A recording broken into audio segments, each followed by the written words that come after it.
C'est une soirée importante, oui. Pour nous, c'est un thème important. D'abord parce que ce sont de nos enfants dont il s'agit, de leur santé, de leur avenir, de leur construction.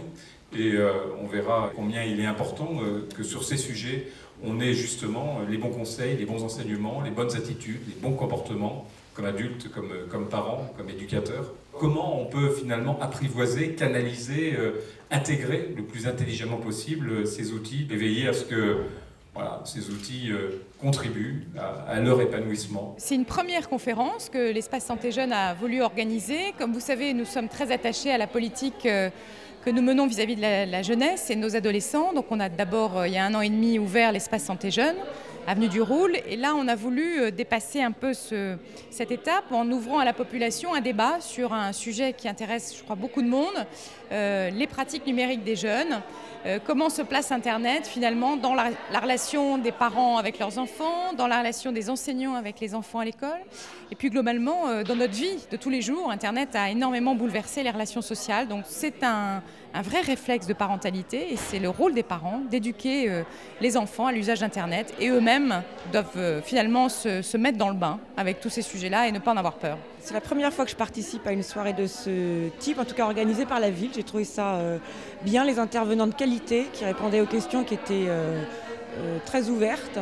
Et finalement, je m'attendais à ce qu'on nous dresse un tableau épouvantable et je trouve ça assez rassurant.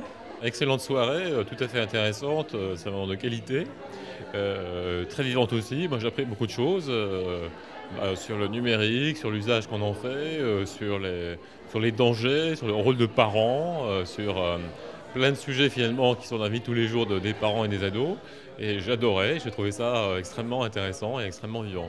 D'abord, ça permet de rencontrer donc des parents qui ont des problématiques très concrètes, qui ont des questions très précises et ça permet aussi, avec d'autres experts, de confronter nos avis pour voilà, maîtriser toute la complexité de la problématique. Souvent, c'est pour avoir ne serait-ce qu'une information sur comment utiliser l'outil, parce qu'il est vrai que lorsqu'on ne le maîtrise pas, c'est plus compliqué de dire à son enfant comment mieux s'en protéger. Et effectivement, là, force est de constater qu'en termes générationnels, il y a aussi un gap qui se construit.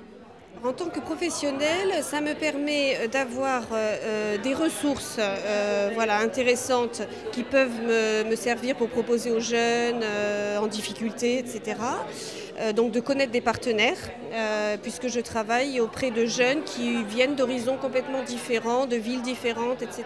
J'ai trouvé que les débats étaient très riches, que les gens ont bien interagi et c'était très intéressant d'avoir aussi l'expérience du public et notamment de certaines personnes qui étaient confrontées aux problèmes, soit dans l'éducation nationale, soit en tant que parents. Et c'est vrai que c'était intéressant d'avoir les points de vue des différentes personnes. Ça n'empêche pas que parfois pour approfondir les sujets, c'est très bien de pouvoir avoir des discussions en face à face avec des structures. Et pour les parents de Neuilly, par exemple, c'est une grande richesse d'avoir l'espace parents en plus de l'espace santé jeunes où ils peuvent venir poser leurs questions. C'est pas le cas dans toutes les villes et c'est vrai que c'est enrichissant.